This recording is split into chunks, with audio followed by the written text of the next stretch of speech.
Hello guys, so in today's video I'm just going to show you how to turn off your microphone on your iPhone, and you can either do this for your messages or for specific applications.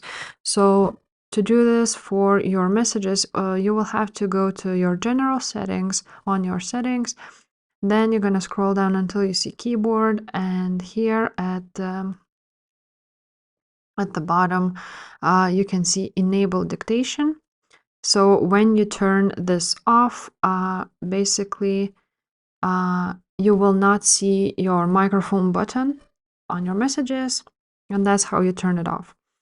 Now, to turn this off on specific applications, you will have to go to that specific application.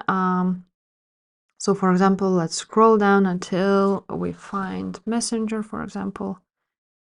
Now you go to Messenger, and as you can see, the microphone is turned on Messenger, and you can turn it off right here. And that's basically it. That's how you turn off microphone on specific applications. You can also go to your privacy and security, and here is the microphone. So yeah guys, if this video was helpful, please leave a like, subscribe to this channel, and I will see you next time. Bye.